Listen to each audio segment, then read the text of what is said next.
fiber of your being wants to quit. So you might be wondering what I'm talking about. I am talking about my journey through running. You see, I run a lot in my life.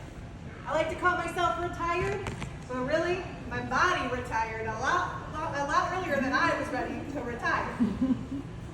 Your knees, your hips, they don't hold up so well after you've run 7 full marathons and countless half marathons. But you could say, I loved it. It was a form of therapy for myself. However, I'd like to take you through some of that journey because it wasn't easy. And the lessons that I learned through the training, through the preparation, through the fueling, have carried me through so many difficult times in my life and helped me to just keep going. So let's take it all the way out to Honolulu, Hawaii. That is where I got to run my very first marathon. Now in my training, I added in the Maui half marathon around that halfway point when I was supposed to run 13-ish miles. Maui is beautiful. Highly recommend. Maybe not on the but highly recommend visiting. So then the morning of the Honolulu Marathon dawns. And that race starts at 5:30 a.m. Hawaii Standard Time because it is hot in Hawaii.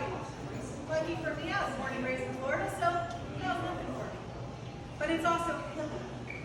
That race, I still remember it, and it was a long time ago. I want to say 2005.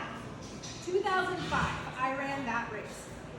And you start in the dark, and you start in downtown Honolulu. So I want you to picture a downtown scene. Believe it or not, Honolulu is pretty incorporated if you haven't been. There's a lot of tall buildings, there's a lot of decorations, because it's in December. The Christmas lights were on, and we're running through, and it's beautiful. And then we go down and around, and as we're going up around Diamond Head, the sun's rising. And you're seeing the sunrise over Diamond Head. This was 2005, and I can still remember that race. It was also my first marathon. I continued to run through the hills all around Hawaii. I ended up seeing this girl over and over. And it was probably a good thing because I was starting to feel the pain of running. Things were hurting. I wanted to quit, but I just kept going. We actually crossed the finish line together, and I still have a photo of me and her at the finish line, taken by those marathon photo guys. My time in that race was 5 hours and 15 minutes of running. Whew. For some people, it's incredible I even did it. For others, that is a slow time and a time to beat. So let's go ahead and think about 6 months later, and it's like, well, I just did one marathon, let's do another one. I now moved from Hawaii to San Diego, and the San Diego Rock and Roll Marathon. But you know what, let's throw a wrench in that plan, because while I was in Hawaii and I ran the Honolulu Marathon, my husband was deployed. But he came home in the interim. We'd been married about 3 years. It was about that time, and I got pregnant. I was pregnant and registered for a marathon. What? I asked the doctor, and I was like, please say no, please say no, please say no. And do you know that he told me, just don't get dehydrated and don't get overheated. I was like, okay, I can do this. And my training had been off, and I didn't know why, because anyone in here who's a mom, who's been pregnant, knows those early days, you might just feel wonky. And trust me, I knew that we were trying, so I was taking tests a lot, and they were all negative.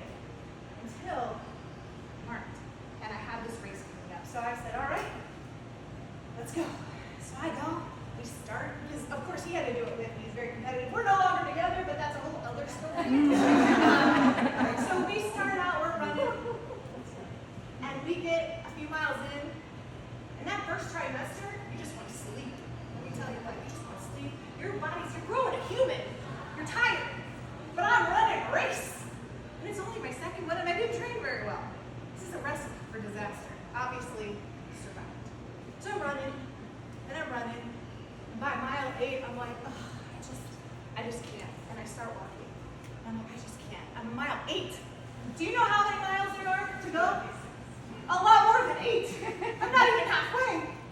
So I'm like, all right, I gotta keep going. I gotta try to run more. And I'm seeing people sit on the sides, and I'm like, I don't think you're pregnant. I know you're not pregnant. Why are you sitting down? And I'm like, I just want to sit with them. I just want to sit down. I'm tired. But I keep going. But I'm not as fast. I mean, I'm growing and human. So I just keep going. And I get to 23. And that aforementioned ex-husband says, you're really slowing me down. Keep in mind, he stayed about 3 to 4 steps ahead of me. He was never beside me, and heaven forbid he was behind me. But he just kept in front of me. Finally, I said, you know what? Go. We got 3.2 miles left. Go. Get to the end, and I'll see you there. And he went off. And guess what? I walked those last 3.2 miles. Tears streaming down my face. But I did it. And I crossed the finish line. And I told you the time of the first one. Because with all of that going on, I was only 30 minutes slower. I crossed at 5:45. And when I got across that line, I was met by the aforementioned ex-husband who said, can I have your beer ticket? Oh. Here you go. So I had to keep going. And what I learned through all of this, I went on to run 5 more marathons. I did a lot of training with my son in a stroller. My son is a strapping 17-year-old hockey player now, so clearly the marathon did away with him. He's run one, but he doesn't like to run and has never actually run the ice skates. So anyway, the point is, I had a lot of challenges that came up in my life later on, clearly.